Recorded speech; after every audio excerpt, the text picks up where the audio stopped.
Hello students, this is Saxon Algebra 2, Lesson 11b, which I have entitled Angles in Circles that Intercept Arcs.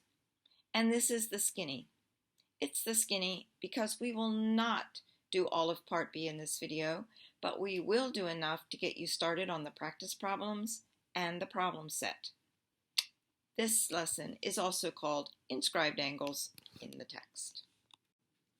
First things first, there are two kinds of angles in circles. Central angles, whose vertices are in the center of the circle,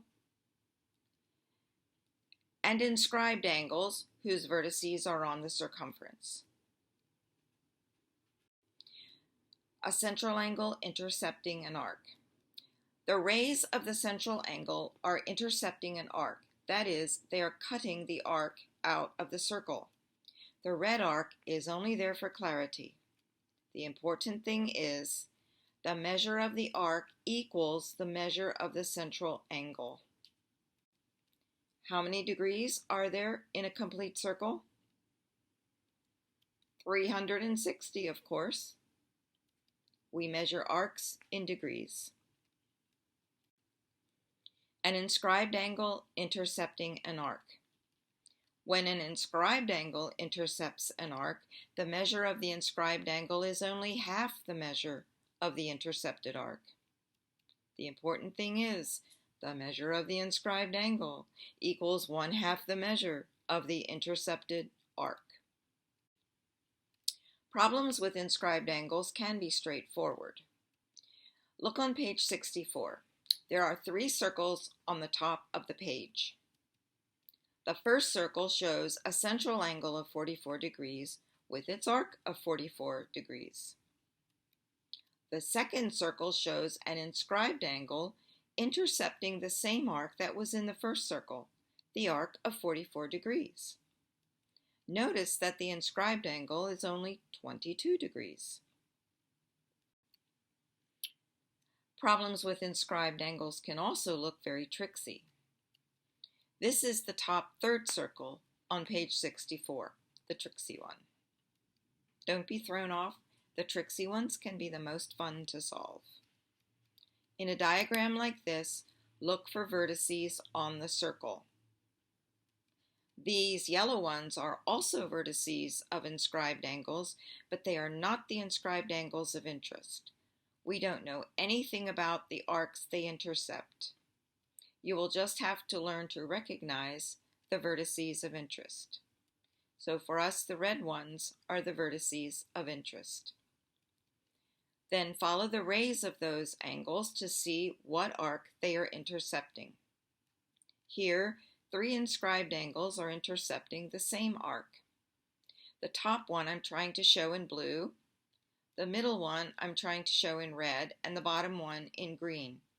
And as you follow those colored rays, you see they all intercept that arc of 44 degrees.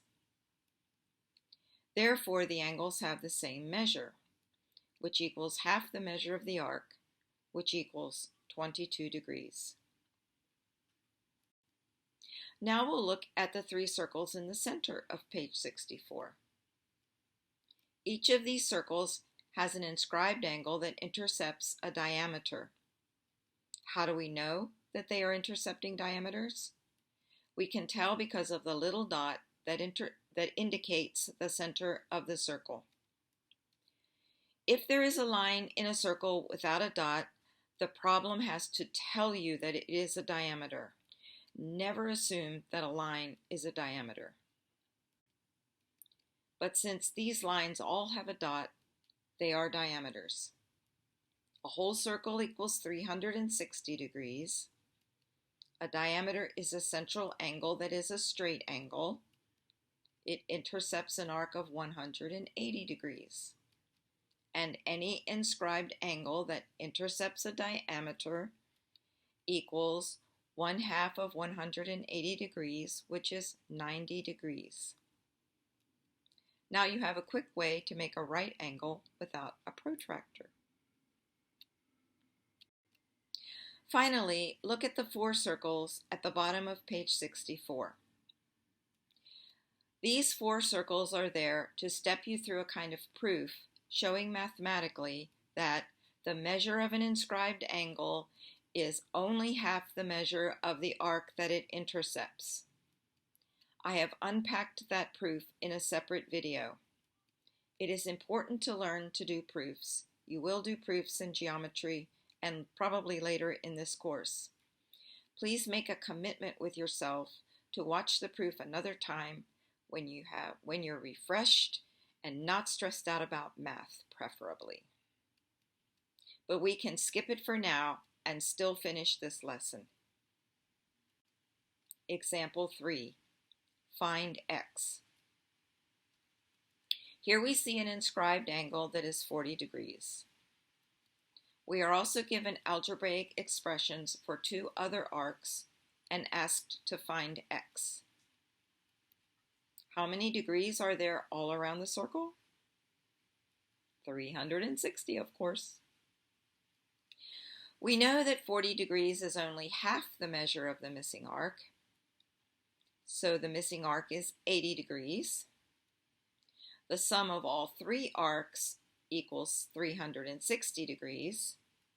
That means that 5x degrees plus 7x plus 40 degrees plus 80 degrees equals 360 degrees. And you have the algebra tools to take it from there. Go find x.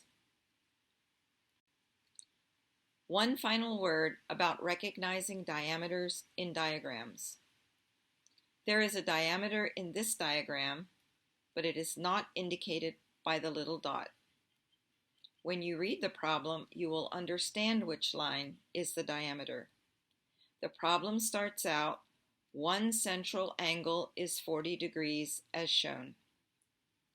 We know that central angles have their vertices at the center of the circle, which identifies that longest line as a diameter.